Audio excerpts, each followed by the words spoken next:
at this.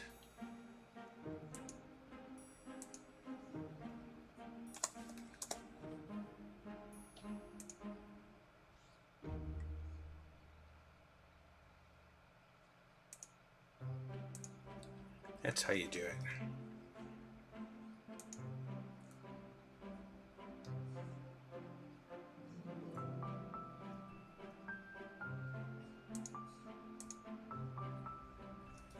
Look at this.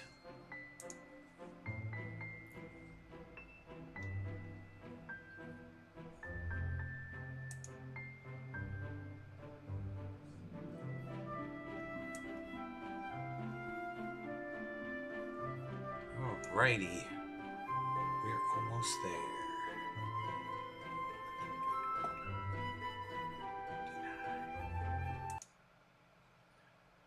Welcome to Zion's Banner. It's good to have you all here. Hopefully everything is up and running in just a second or two here. There will be a few extra seconds delay. If you are getting this, note that I am now using Streamlabs version of OBS software, which has some really neat features to it. I want to let you know about an interesting week. There are going to be some changes in the next week. You can also let me know if you're not getting proper sound or proper picture. Please let me know. But I do want to give you a bit of an update. So I'm going to switch to our update page, and you're going to see someone additionally that you haven't seen before on the page. So,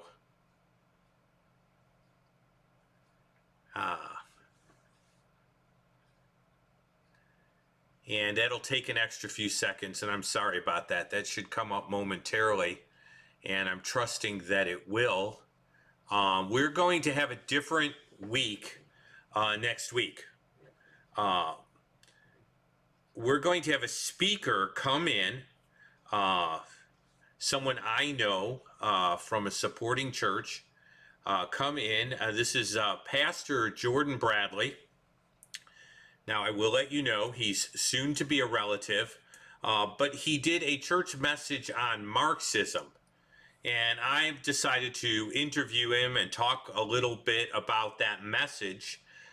There's some real history here between us. You'll get to know him a little better. And so he will be speaking on the Thursday night. So we'll still have our Thursday night. It's just I'm going to try for the first time to have someone on one of my shows directly through Restream. And I'm really excited about this because this is going to open the door for the possibility of doing this in the future. And there's actually an apologist I have in mind who I'm working on doing some things in August with. So this is our test run as far as interviewing.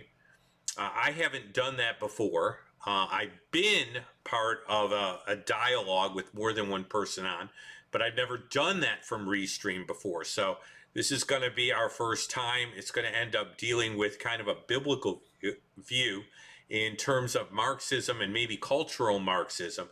Now, what that means is since Thursday got bumped a little differently, same time, what I'm going to do is do the Matthew on Wednesday. So I hope you don't mind that we're flopping our schedule a little bit. And then this Sunday, I am going to be on with Anthony Rogers on a Ring program done by George Saig. And if I can get a link to that, I will do that as a premiere. We're going to be discussing violence in the Old Testament, both of us, in terms of violence in the Old Testament versus jihad. So I'm really excited about that program, and I have some prepping to do. But that's going to be something I'm doing Sunday, and what I hope to do is get a link for it so that I can actually show it to you. So I'm excited about that.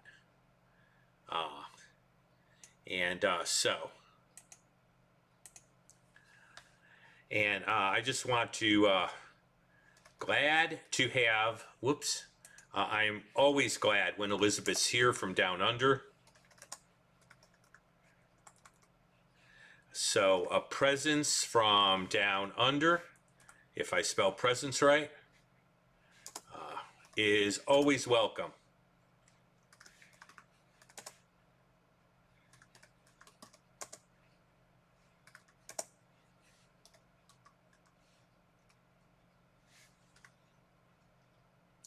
So I have never been a good typist, but I wanted to get that in.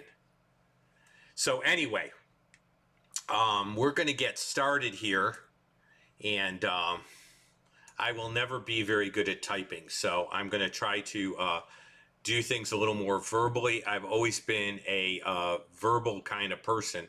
In fact, writing is my Achilles heel, so I'm going to slip to our split screen.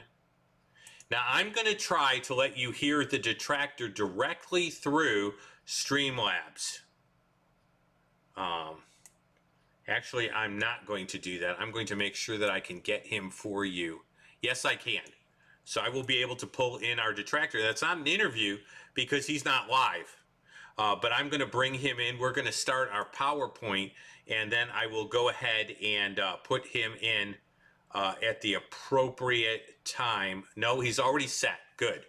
Okay, so I've got him in the wings, and I'm all set for that. So I'm going to move to the detractors corner in just a second. Now, what are we doing tonight? Let me explain what we're doing tonight, because it's only fair that we go ahead and do that. We're continuing in our objections to the prophecy of Daniel with material from basically Operation Judaism or Jews for Judaism. Now, he barrages with a whole list of objections. And so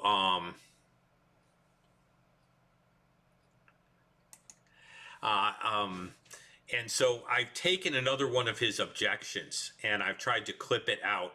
Now, again, he lists the whole bunch. And so I thought I'd take at least these two, and we'll see if we'll go further with this. I do want to hit at least one more that I'm really feeling a push by the Lord to hit, and that's the issue of two messiahs, which he doesn't directly bring up, but it's often an answer to Daniel 9:24 through 27, since the term anointed one is used twice in the text. And it may behoove us to deal with Daniel 9:24 through 27 and look at whether understanding it as two messiahs is really the best bet. And so I'm really considering that. And then we'll go from there.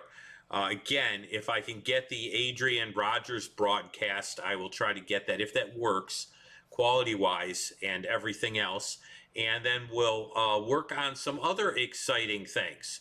So let's get started with the Detractors Corner. And so he's got the verse up, and I want to go ahead and go to the Detractors Corner. Messiah being cut off, but not for himself. The implication is that his death was for the purpose of other people, right? It was really to serve as something important for other people, namely the Christian claim that his death was for the purpose of atoning for other people. That's the implication of saying, but not for himself. And we go on, and the people of the prince shall come and destroy the city and the sanctuary. And here we have a serious problem with the Christian readings of this passage. It's clear from verse 26 that at the same time, essentially, that this Messiah is cut off, during the same period of time, the city and the sanctuary are destroyed. That's very clear from the reading of verse 26. The problem is that from a Christian point of view, they maintain that this Messiah who's cut off is Jesus. Jesus is killed approximately the year 30, but we know that the sanctuary was not destroyed until the year 70. That's 40 years later. Now, 40 years, if you take every 7 years as a week, so 40 years would be 5.5 weeks of years. And so what happens here is there's a gap. In this passage, there's a gap of 5.5 weeks of years, but it's not at all accounted for in the Christian reading of the passage, meaning that what Daniel should have said, if the passage was really speaking about Jesus being the one who's cut off, it should have said, and after 62 weeks shall Messiah be cut off, but not for himself. And after another 5 weeks, or another 5.5 weeks, then the city and the sanctuary will be destroyed.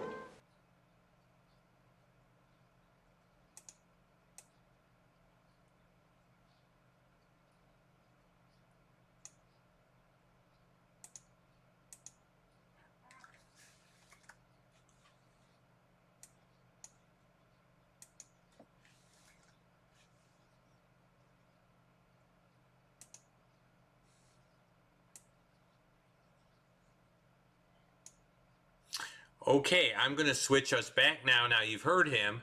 Now remember, I always say that, you know, I'm not endorsing his views. I'm allowing him to speak, so that it can never be said of me that I didn't, you know, accurately represent the views of the other person. And so I want to get rid of that sort of charge. You got his views from the horse's mouth.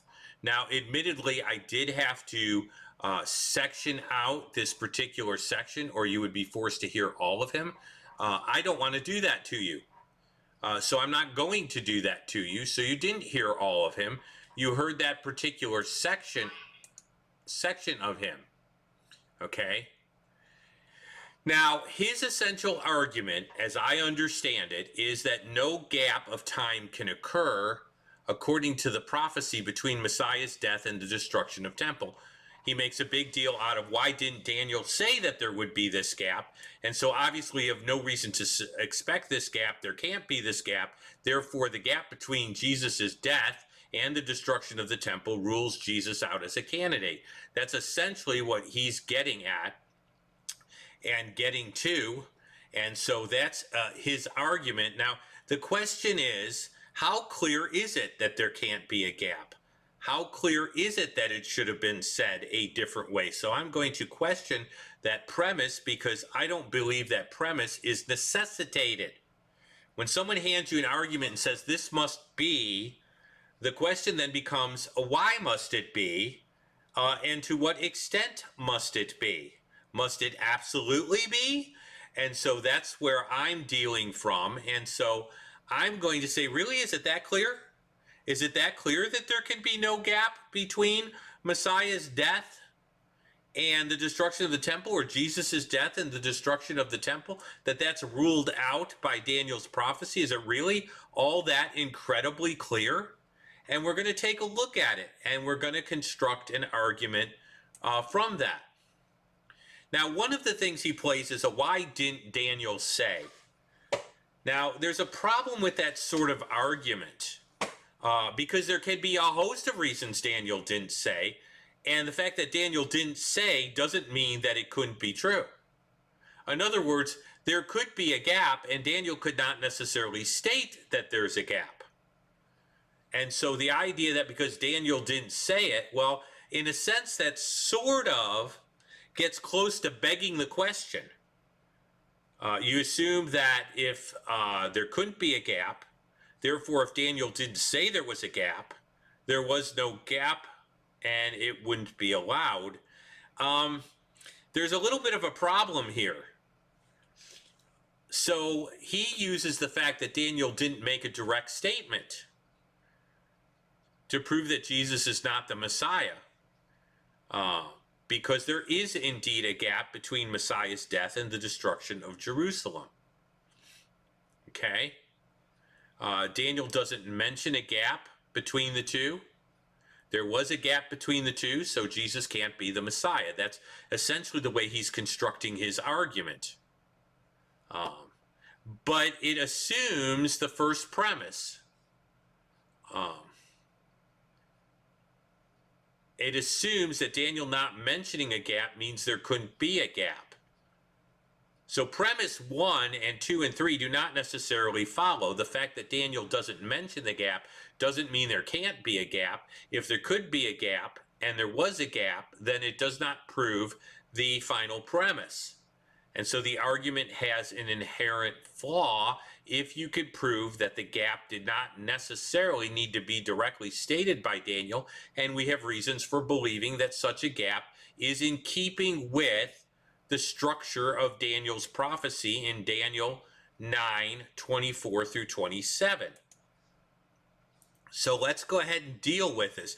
Could there be possible, reasonable explanations, or could Daniel have a reasonable explanation for not mentioning the gap?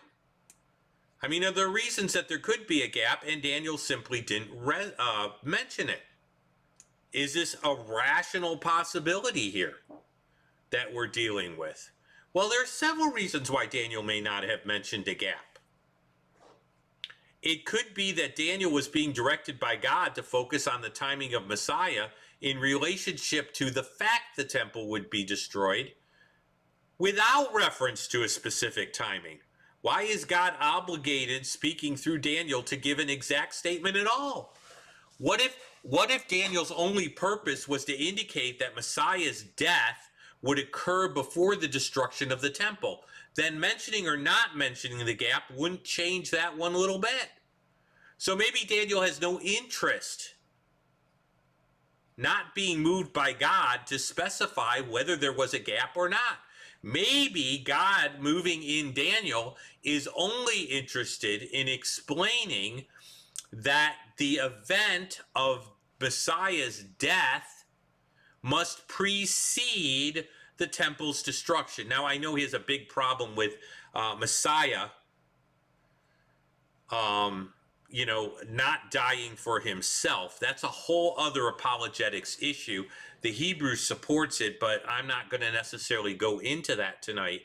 It's quite possible that that was not germane to what Daniel was supposed to stress.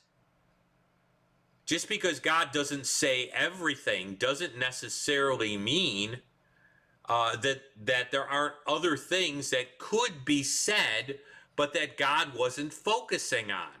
And so it's a mistake to believe that because something isn't focused on, that somehow the prophet is saying the inverse, that there is no gap.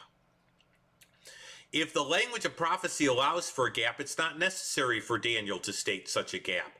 In fact, if the total period of time of the prophecy, 70 weeks of sevens, is stated, is it really needful for a gap to be specified? In other words, if you have the whole pie, is it necessary that you describe the size of each piece?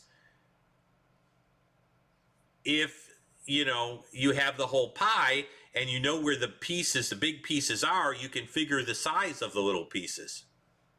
And so there isn't necessarily anything there. Now I want to point something out. The weeks in Daniel's 70 weeks of sevens are weeks of years. They're not weeks of days. That is very clear. We covered the context last time. So if any interpretation of the prophecy is to occur, it must be viewed completely as every time a week is mentioned, it's a week of years. Okay? It is not a week of days. And so we want to be very careful with that. And we want to be very clear about that. That is using the consistency of the Hebrew term throughout the text in view of the background that Daniel is reading about the Babylonian captivity out of Jeremiah. But Daniel could have accomplished that without necessarily being directed to state every gap that could possibly exist. So there are good reasons for Daniel not mentioning any gap that are perfectly logical, reasonable, and in keeping with the prophecy. And our detractor has ignored those and deliberately sort of poo-pooed them and cast them off. But he needs to look at them. Can he rule these two possibilities out? Okay. Now, he makes a mistake as far as the translation of Daniel's 70 weeks of sevens. And I'm going to go ahead and I'm going to ask you to turn to Daniel's 70 weeks of sevens. There is an and there, okay, that he is going to point to. And that and he is taking a certain way. And I'm going to see if I can bring this up, so I want you to bear with me. My computer processor is better, but it's not perfect, and Logos can be a little picky about this. We will take that implicit and explicit. Sorry about any sound. That is the cool Logos tune, okay, that you will get. And I'm just going to Daniel 9:24. I'm trying to go to Daniel 9:24 in my Logos Bible. And I'm going to go to it in my preferred Bible and give it a second. Now, I have three translations up when I have my Bible open, generally. One is the Hebrew or Greek. The other is the English. In this case, I have the Septuagint up also. And I'm going to go to the Logos Bible resource here and go to the Logos window and make sure that the properties are okay. There we go. And that should pull up the Logos Bible window, which it does not seem to have done. And so I'm not quite sure why that's not doing that. I'm going to give that another shot real quick.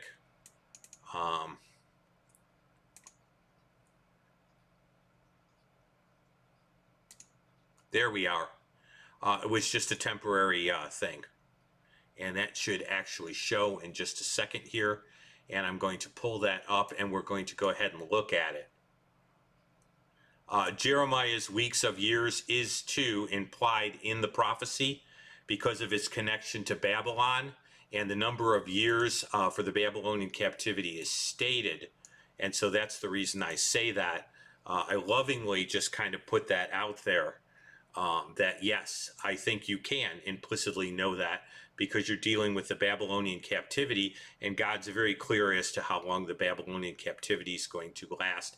And Daniel's whole reason for inquiring is that he knows the Babylonian captivity is coming to an end, which is a period of 70 years, not 70 days or 70 weeks. And 7 is simply a grouping in Hebrew. It is not specified. So when you use Sheboim or Shebot, you're talking about a female plural of sevens without reference to weeks, days, or years. And it says 77s, but the context is 77s of years.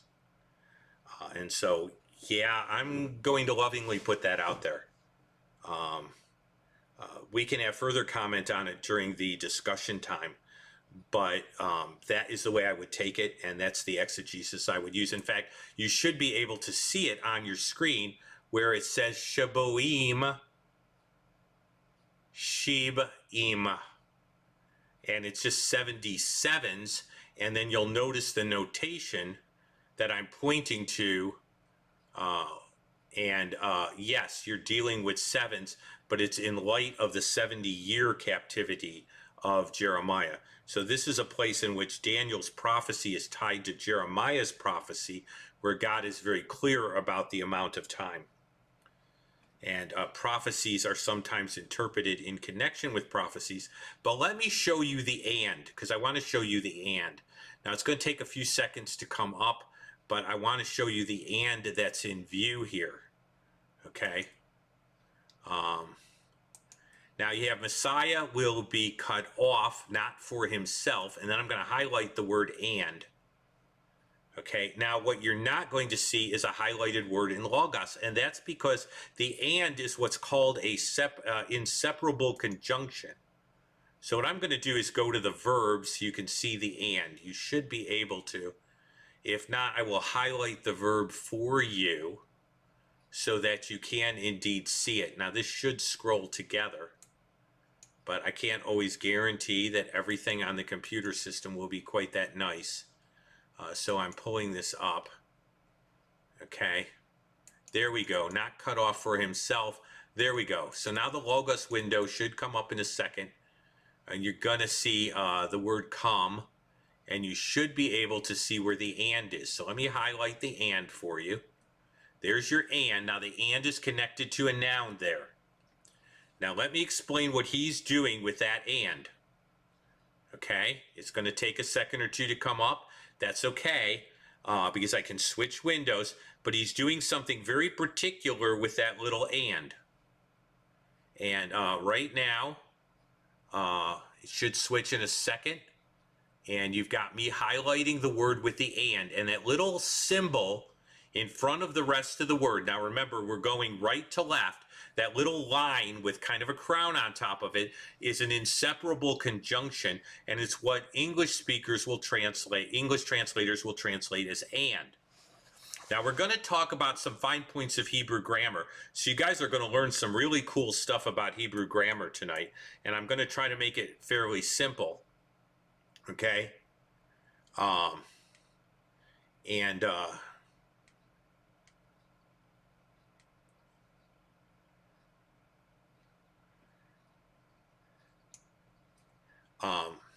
So anyway, let's look at that and see what he's doing. Now the way he's taking that conjunction and is he is understanding it as indicating immediacy, not additionally. Okay?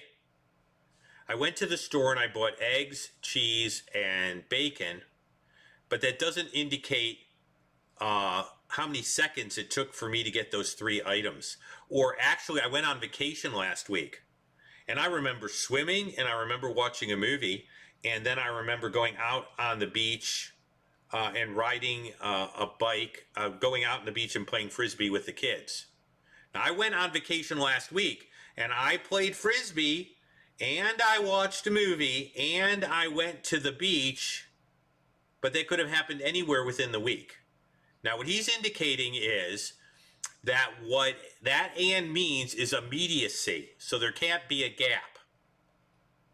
Not additionally, so it's not acting as a conjunction just to connect those things, but it's indicating an actual time element by the use of that vav. Now, what's cool about Hebrew is there's a way to tell when there's a time sequence in a narrative in Hebrew. So you're going to get introduced to the 2 uses of the Hebrew letter vav, and I don't call it a wow. I know a lot of translators like wow. Okay, I can even say wow backwards. Wow. I don't like it. It actually bothers me. If it's a wow, then it's David, not David for David. And there was no King David in Israel. So I will pronounce it as the vav. And I see no reason to change that after 1,500 years. So I will take, that's what you're going to get from this Ashkenazi Jew. You're going to get a vav, you're not going to get a wow. Okay, now let's talk about the usage. Now, for some of you, there was an infographic. If you want the infographic, I'm going to put my email in the box. Okay? You can have it for your very own, or you could just see it tonight. Okay, but I'm going to put that there. I do not mind requests. Do give me a little time to work out, sticking it as an attachment. Now, some folks, just by virtue of patronage and stuff, they get that. It doesn't mean I don't want you to have it. It simply means that that's what I agreed to. I'm a man of my word, and if that's what I agreed to, that's what I do.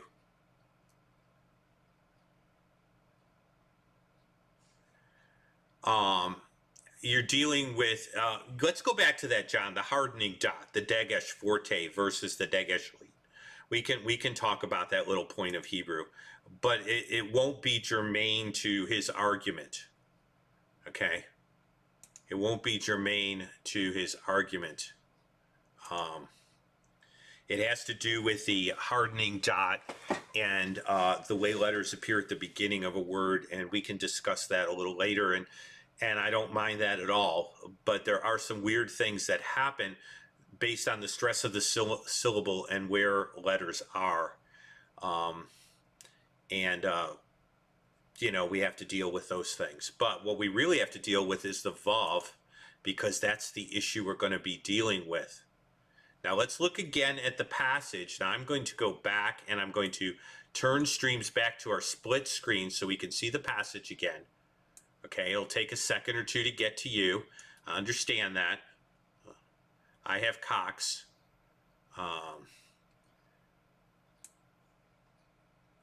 The cantillation marks are from the 9th century. We were going to cover that later. The Nikud, slightly different time period, but we'll deal with that. And the Nikud deal with the vowel pointings at the bottom also.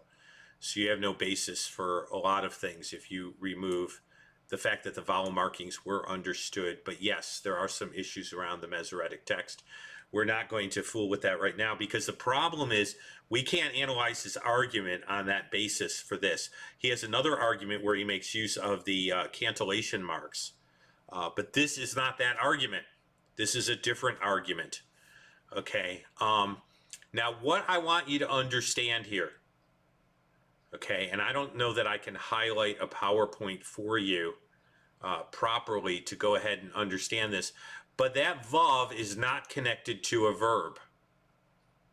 Okay? So what you have, not for himself, ve'ein lo, is the phrase not for himself. The lamed is a preposition with a possessive, and the lamed is inseparable, and it definitely can have the meaning for, and often does. And so you have the lo there for himself, and immediately after you have a word here. And it's important you see this word, and I don't think it'll highlight. Okay. But that verb is connected to actually the word the city. You see it highlighted in the text. Ve'ein lo, okay, v'ha'ir, v'ha'kodesh, okay, yash chit. All right, now that's the phrase you have here. And so what you have is the vav is connected to the word the city. It's not connected to the verb. Now, where's the verb? Well, the verb is will come, or is the idea of coming. Okay, and it's later on in the sentence. Now, you can do this in Hebrew at certain times, but it's very important you understand that the and is not connected to the verb. It's connected to a noun with a definite article. And that's what I need you to understand, just for the sake of his argument. Now, why am I doing this? Because there's something special that happens when a vav is connected to a verb. The vav connected to a verb can function two different ways. When it's connected to a noun, it's additional, it's conjunctive, like a list of things. Eggs, milk, toilet paper. No reference to time. Toilet paper, milk, eggs, anytime. Toilet paper, milk, eggs. It's a simple list. It's a conjunctive. When it's connected to a noun, it's a conjunctive. So there's no necessity for time element at all, beginning with the grammar, because it's not connected to a verb. It's connected to a noun. So it could be understood additionally, as opposed to next or immediately. Let's go a little further into this, okay? And I'm going to differentiate the vav-consecutive from the vav-conjunctive. Now, they have different names. You're going to see that funny name up there, okay? And I went to Hebrew Bible Insert, Student's Guide to the Syntax of Biblical Hebrew. Now, I could have turned to my old Hebrew book that I had for Hebrew 1 and 2. All right? But when the vav-consecutive is the main verb, you can have a next sort of thing where a sequence of events are described either logically or by time. In other words, they're next. They're in a time sequence in which the time element is being indicated. All right? That can be done with what's called the vav-consecutive. It has a fancier name in most Hebrew grammars.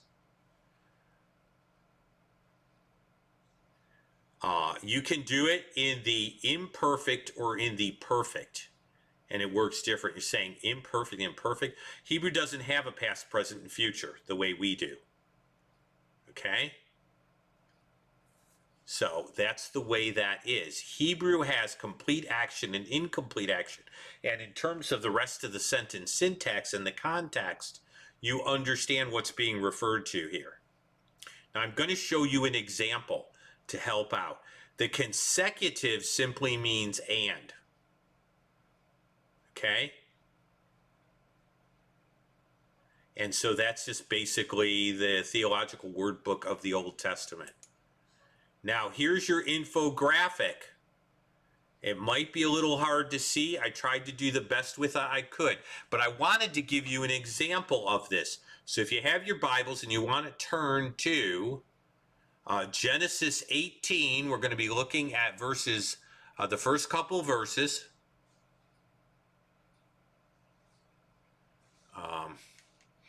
Let's look at those. I'm going to make this a little bigger, okay?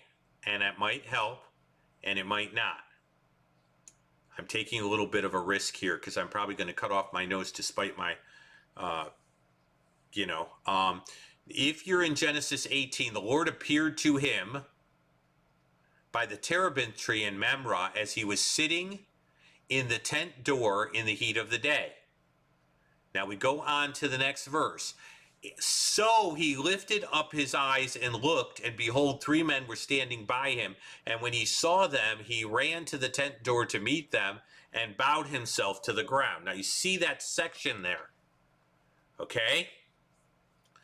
Now what I want you to do is look at the other section. Now what I've done is I put gray boxes around the corresponding Hebrew and English words.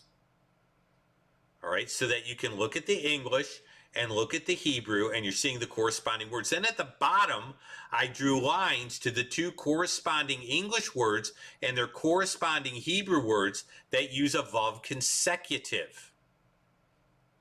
Now, why did I do that? Well, because Abraham lifted up his eyes and looked, and behold. And the indication in the Hebrew with the vav-consecutive is he lifted up his eyes, and immediately he looked, as he was lifting up his eyes, he looked, and behold, 3 men were standing by him. In other words, this is a vav-consecutive, and it indicates immediacy. Do you see how the vav-consecutive does that? So if you want to indicate immediacy, one of the key ways you do that in Hebrew to indicate a sequence of events is to use the vav-consecutive. But the and that he thinks is immediate in Daniel 24 through 27 is not the use of a vav-consecutive. Which means that the time element of immediacy is not inferred by the text.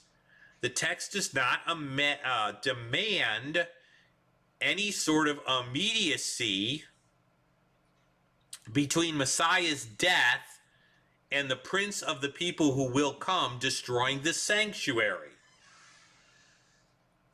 So the structure of the text does not demand the immediacy that he's trying to say Daniel's prophecy should demand. In other words, why didn't Daniel say immediately or next by using the vav-consecutive? Why didn't he create a sequence of time events? So he could say, well, why didn't Daniel say there'd be a 40-year gap? And I can turn around and say, why didn't Daniel use the vav-consecutive if he wanted to indicate time?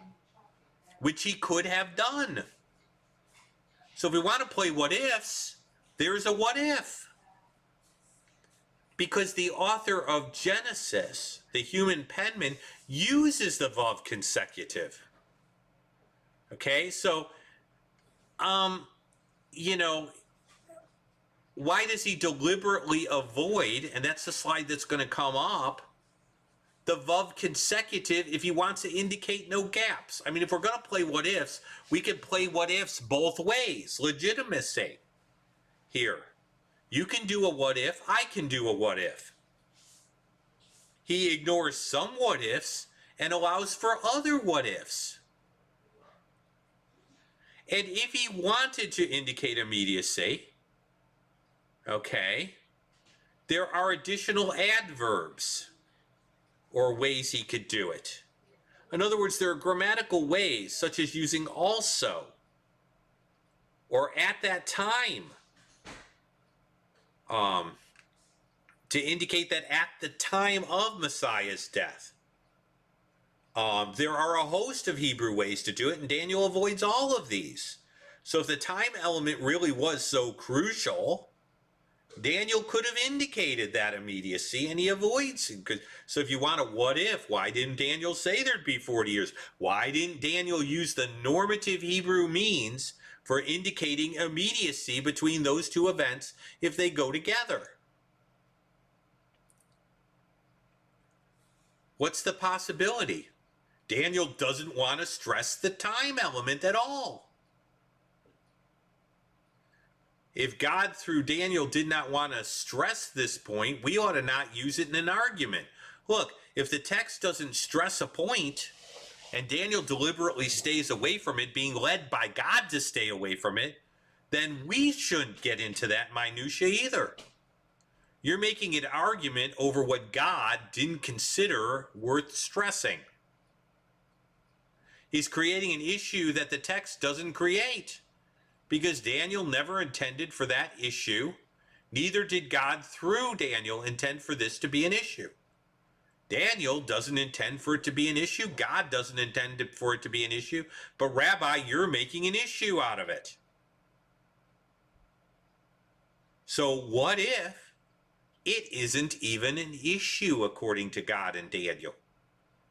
Because Daniel didn't indicate the immediacy or stress the time element at all. But let's go a different way. Let's go with a Modus Tollens type of argument. Okay?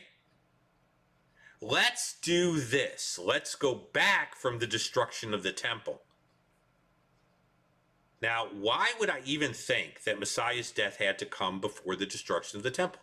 Because, as Dr. Michael Brown points out, Rashi and other Talmudic sources clearly place Messiah's death before the destruction of the second temple. I'm not doing it, his sources are.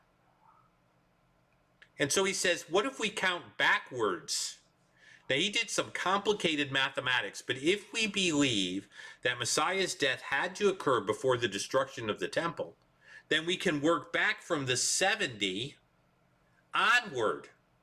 In other words, we could say the end point of this period of time is the destruction of the temple.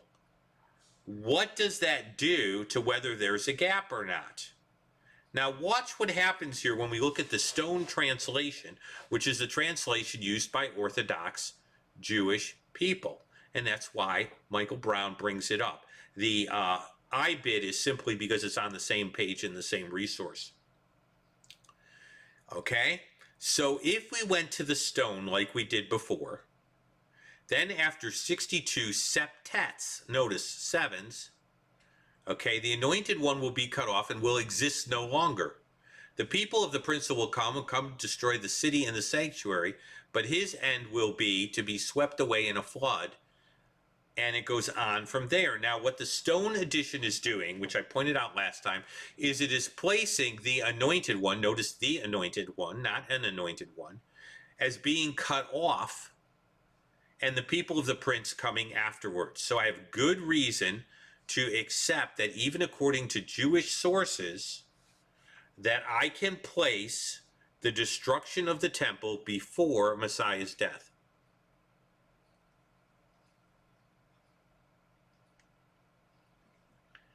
Okay?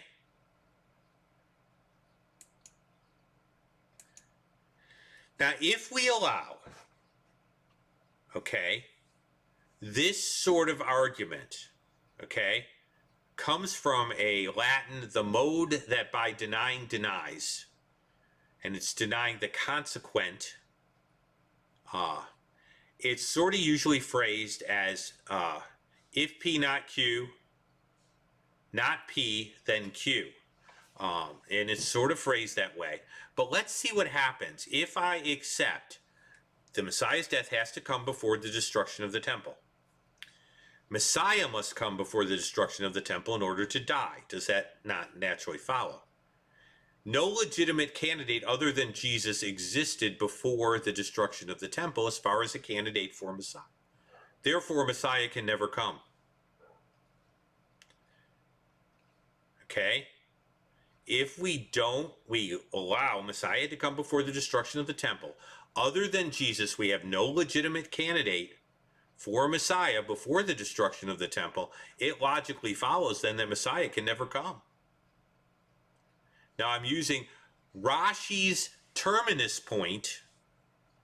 So if someone said that's not fair, well, hey, look, I'm using your sources and they agree with this terminus point as being the destruction of the temple.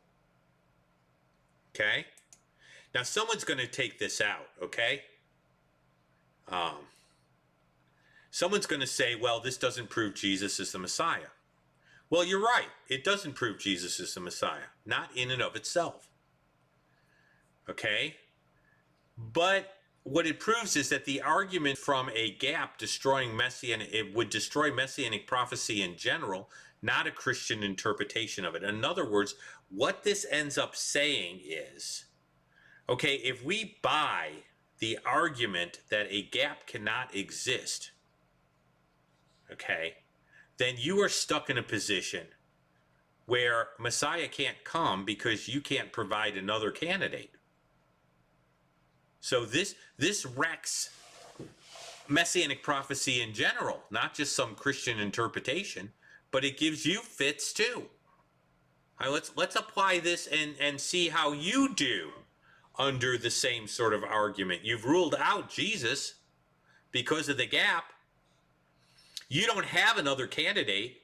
Messiah had to come before the destruction of the temple. You just ruled out Messiah coming. Now, someone's going to take objection to this, aren't they? So we're going to deal with some possible defeaters. But wait, what if there's another candidate for Messiah who meets all the qualifications that came before the temple was destroyed and it's not Jesus? Well, I'd say, well, if this was provable, you'd indeed have an argument. But your candidate would then be the Messiah because he'd be a candidate qualified to be the Messiah who isn't Jesus, who met all the qualifications. And then you should tell me the name of this Messiah. Okay? So if your detractor makes this statement, well, what if there's another candidate? You say, well, that's wonderful. I want to know what his name is.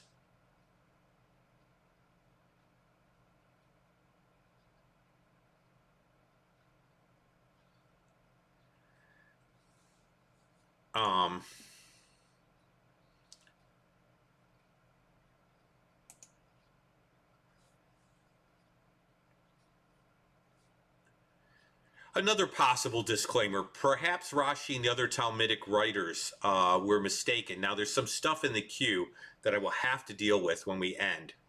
But let's just say, Rashi didn't know what he was talking about, and the other Talmudic writers were simply mistaken. Well, that's possible. It's possible that Rashi didn't know Hebrew. It's possible that Rashi was mistaken. These are all possibles. I mean, I can't just say, well, it's not possible. I could say, that,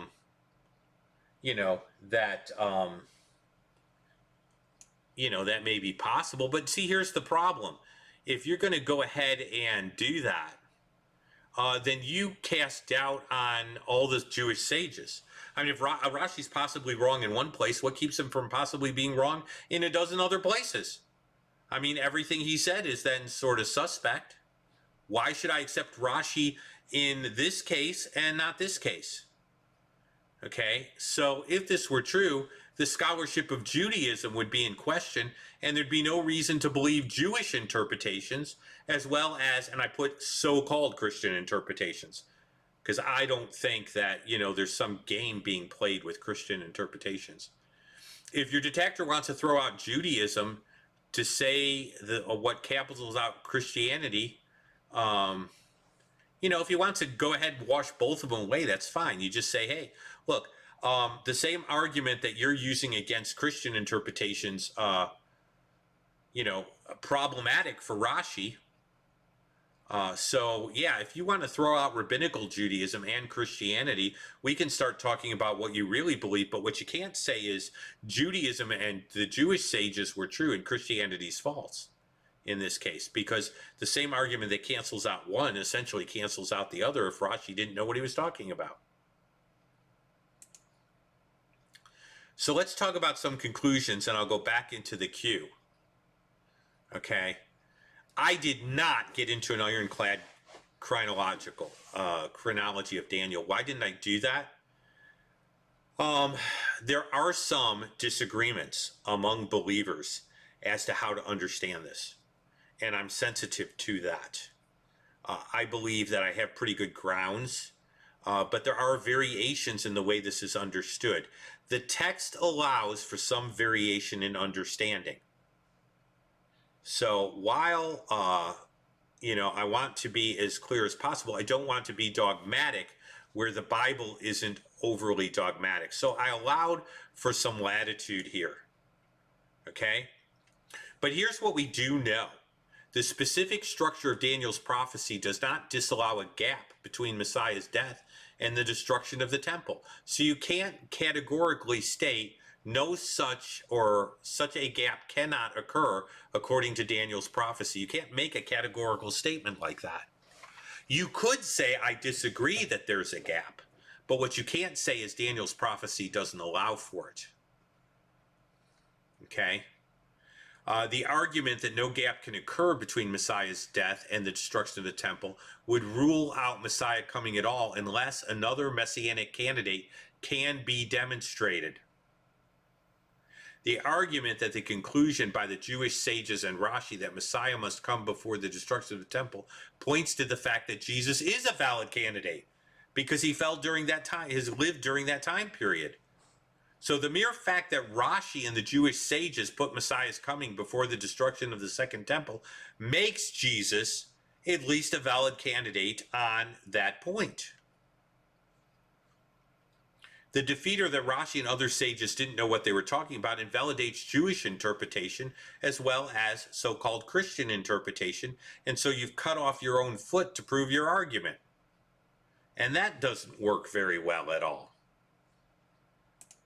Now, does this necessarily totally and unequivocally prove that Jesus is the Messiah? No, that's not what I'm shooting for. But it does prove that the argument used by the detractor is really not all that slam dunk. It's not as slam dunk as he would like you to believe. And it actually produces problems with Jewish scholarship as well as any other scholarship. And so that's problematic if he wants to go ahead and use that argument. Now let me bring the chat up because I can do that. At least I should be able to do that. There we go.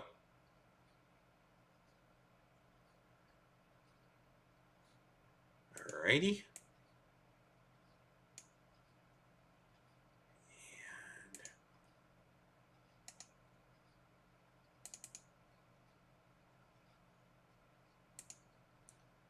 Sorry about that.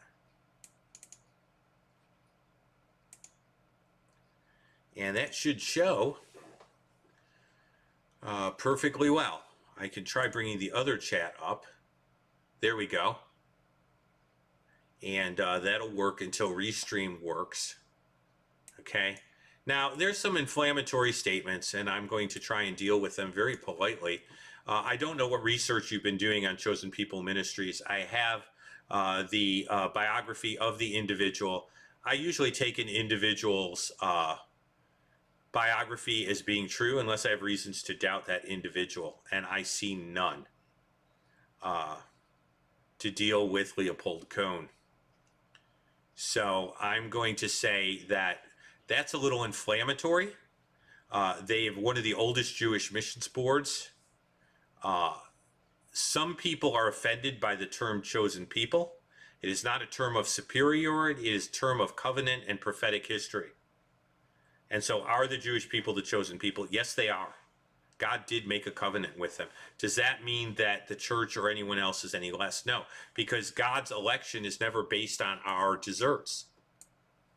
If it were, the church would be in trouble too. So I want to get rid of that inflammatory statement. That organization has functioned wonderfully for 100 years. Have they been perfect? No, they are not perfect. I, as a missionary involved with them, will tell you they're not perfect.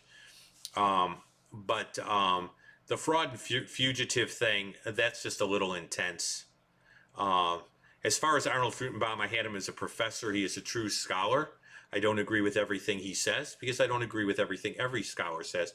But he is brilliant. He is a scholar. He has done incredible work. And so you can oppose him if you want, but you're opposing some sound scholarship. That's your right. But the scholarship is perfectly fine. If you're going to take a replacement theology point of view, I oppose it. I view replacement theology as theological anti-Semitism, so I'm not going to deal with that. I'm glad that people are here, but I want to be real careful. That's really nice for a 1913 court case, and I'm not interested. One, I have not researched that court case. Two, I don't have the documents to research that court case.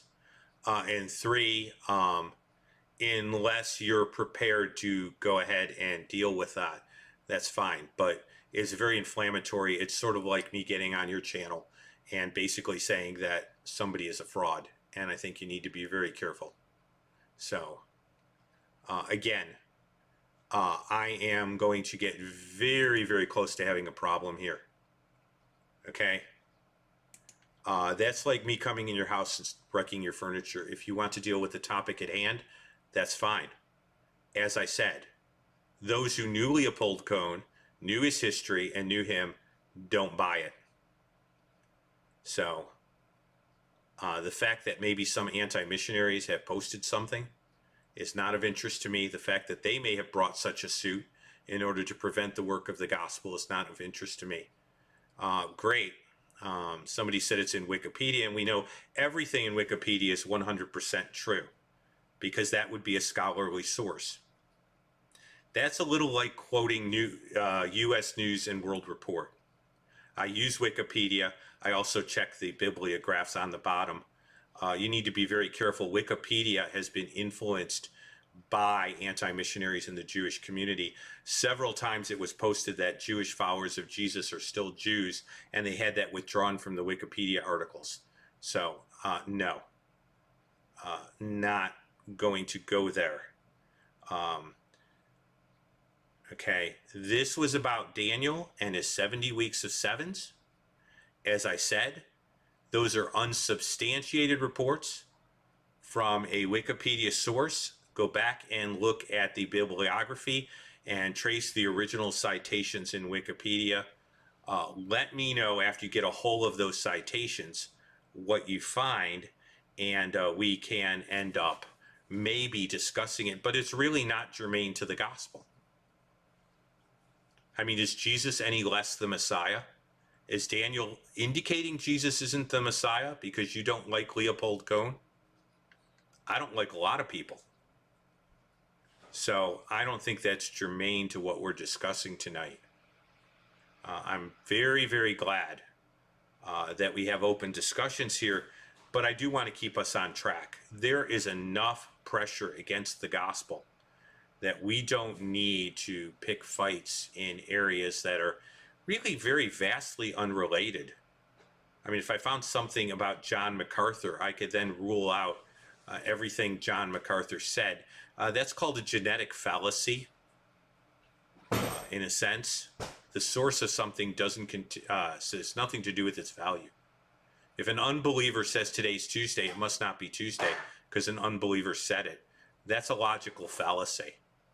So I do want to thank John for being here. I hope he comes again, but I want to stick to the thing at hand.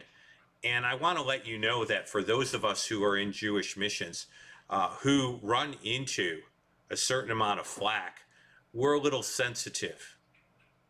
So I want to be careful. No, the church does not replace Israel. The church is indeed chosen, but it's not a replacement. And so that's the way I would do that. Are they chosen prophetically? Yeah, Romans 11 indicates God will restore them. Chosenness has nothing to do with the value of the people or even necessarily how they behave, because elect people don't always behave very well.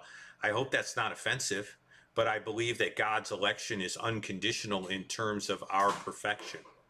Because I don't think God could elect anybody to do anything based on our perfection. So I hope that's not offensive, and I really don't want to lose Ramon, but I'm going to say that Christians aren't the new chosen people; they're chosen people.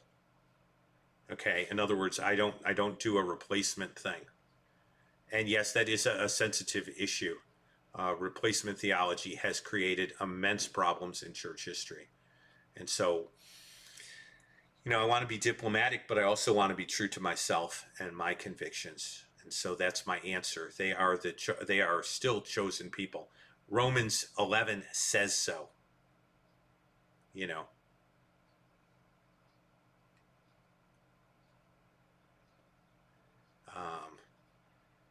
I hope that I've been relatively okay, but I don't want to get into bashing organizations. I just don't want to go there. So, I have a host of things to fight all the time. So, I fight Christians anywhere. It doesn't work real well for me. I will take strong doctrinal stance, but I want to be careful, So,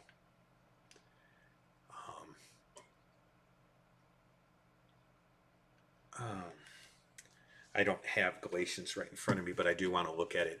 Oh, I think that's the typical verse used, Galatians 6:16, with the chi, and that chi doesn't mean even in that context. And that's demonstrated by Arnold Fruchtenbaum quite brilliantly, and I agree with his arguments. The chi can be used as even, also, and the chi being used there in the context wouldn't indicate that at all necessarily. Beyond that, there is no place else in the, I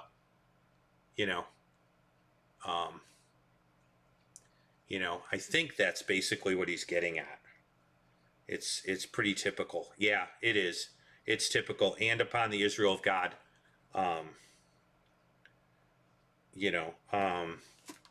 it's not referring to the church as the Israel of God. That would be my exegesis. I think there are sound exegetical reasons. So do others. Has the Church Replaced Israel by Michael Flatch? I'll just hold the book up. Excellent book if you want to read it. Michael Flatch, no small scholar. I recommend it. It is a pretty typical verse, so that's why I'm familiar with it. Hope I wasn't too quick there, Nate. I understand what you're saying. He just posted the verse. By the way, if anyone wants to come on, I can set that up through Restream. So, but I would not go to Galatians 6:16 and the use of the chi there. I think that's a weak argument, and I just wouldn't do it. For more information, you can see Michael Vlach or Israelology by Arnold Fruchtenbaum. His PhD thesis, by the way. So,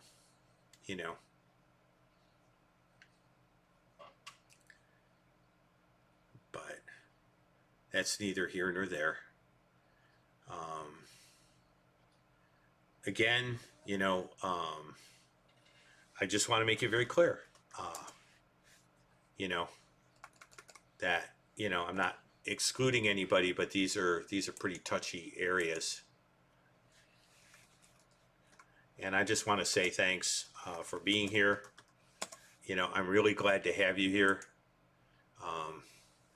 I would like to kind of keep it on a gospel framework, though, because it's hard.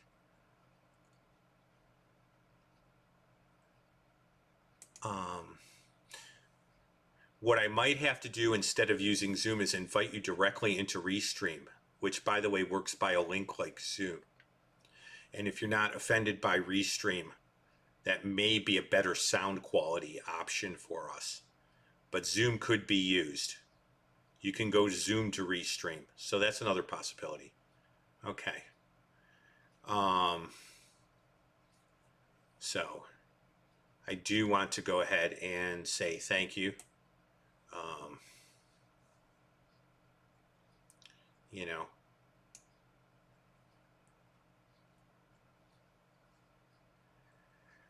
alrighty.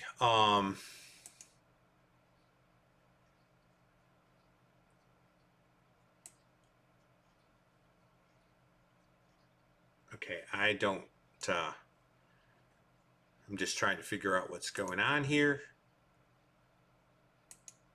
Okay, so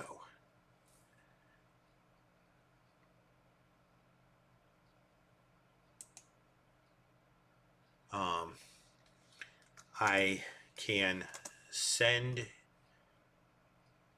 you a link.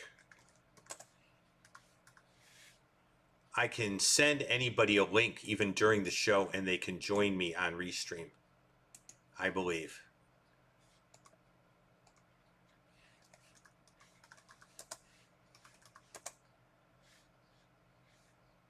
In fact, next week we'll probably be doing it so you guys could come on. So.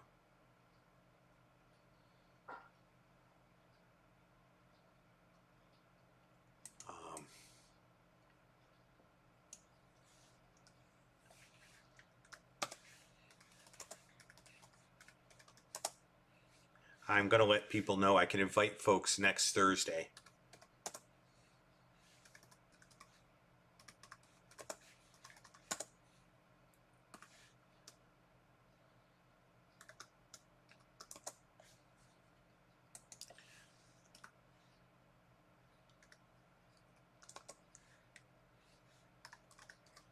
Okay, I'm going to just type this in, but I can probably invite you on the show next Thursday for Q&A. So that'll probably work, and that would work for any of you, except I'm only allowed 10 people on the queue. So that's just to let you know.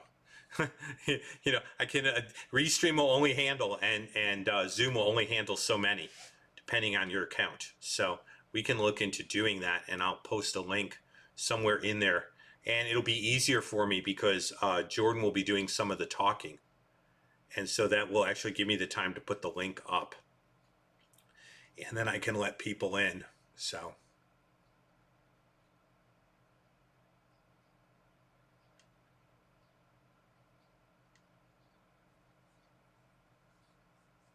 Okay. Well, I'm pretty sure there's male and female. John Williams is having a problem with Jew and Greek, male and female, slave and free.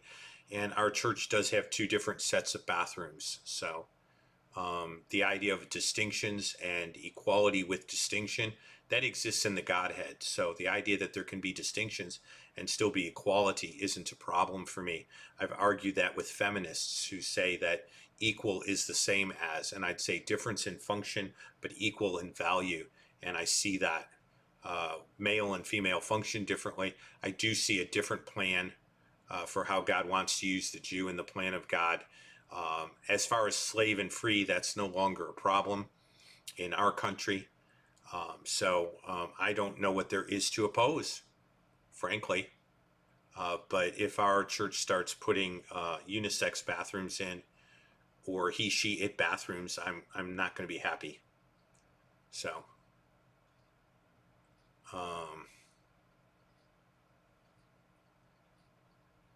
He is, but that soul's still attached to a body. And when Jesus was resurrected, they recognized him. So no, I don't think we lose our personal identities. I think salvation saves our personal identities. And I'm not a Neoplatonist, so I don't regard the body and soul as being wholly separate and the body being bad and the soul being good. I think that's Neoplatonism. So when the Hebrew scriptures talk about a soul, a nephesh, they're talking about the whole person. Generally. And so, yeah, I am a male. I actually am a male completely through. Some of people are dispensationalists, and I do see a difference between the church and Israel. So I guess I would place myself probably within that camp. but dispensations don't mean different ways of salvation. They mean different house rules. Just like I had different rules for my kids when they were 12 and then when they were 20. And Paul uses the word dispensation where he says, I am indeed a steward of this present dispensation.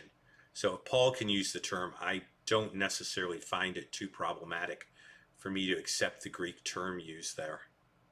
So that's a difference in eschatology. Well, that's freedom. What can I say? You know, you're free not to. And people are free to have different opinions, by the way. But we have to be nice. We have to play fair. I have friends who are historic, premillennial, non-dispensational, more covenantal. And I have my problems with that, but I don't have any problem with standing on the street sharing the gospel with them. I've been on their shows. And so depending on where they go with that and what they do with it, I have more or less problem. But in either case,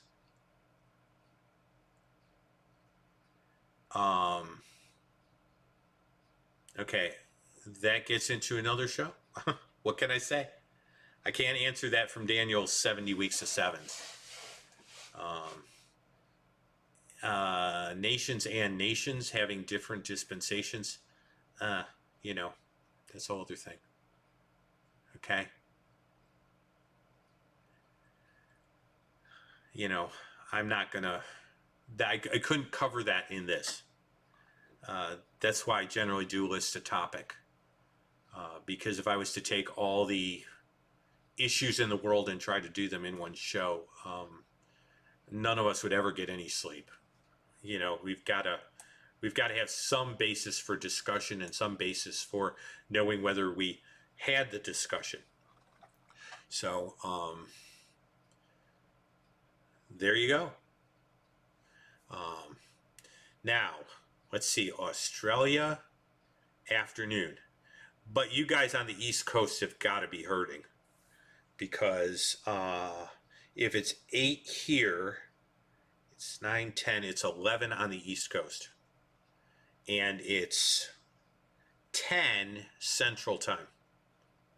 So next week, Matthew on Wednesday, special guest. Pray that the electronics will work. We'll both be trying to stream. I don't know about a second camera. So we're probably both going to stream and connect together. So it's going to pull a lot of cocks.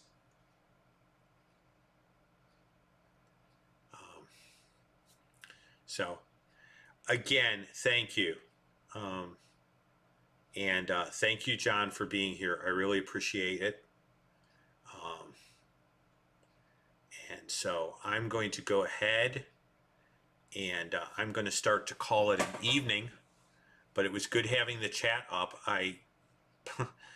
Last time the chat worked great, and this time the chat didn't. I'm going to go to the restream here, and I probably have to fix something there with the chat banner. So I don't quite know why, but I'm glad it worked. I had a backup plan. I had a plan B. All right, Lila Tove. Thank you guys all. Wow, I wonder if you can, wow, this is going to be an experiment.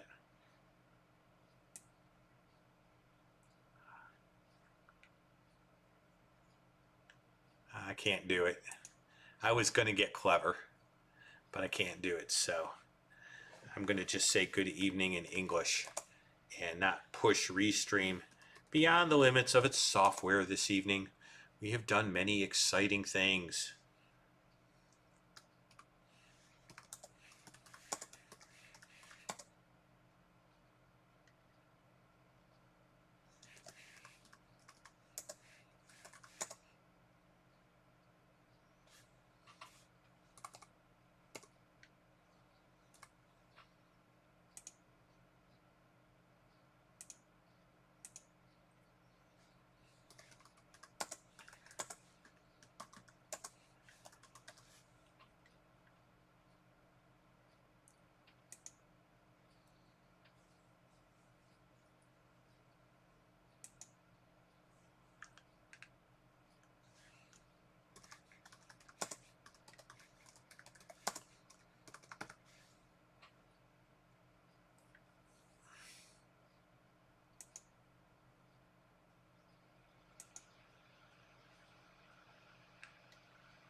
is this not working?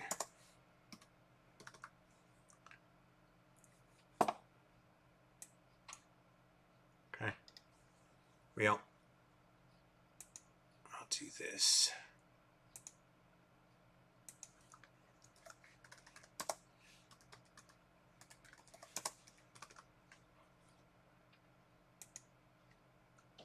There we go.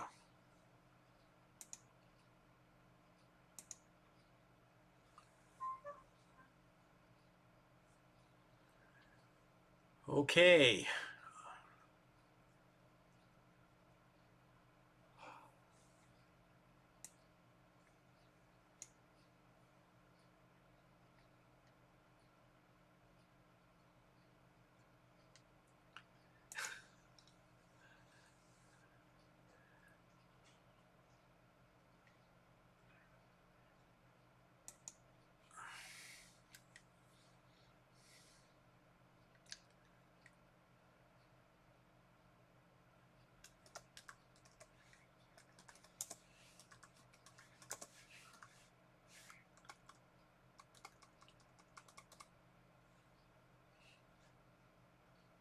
I wonder.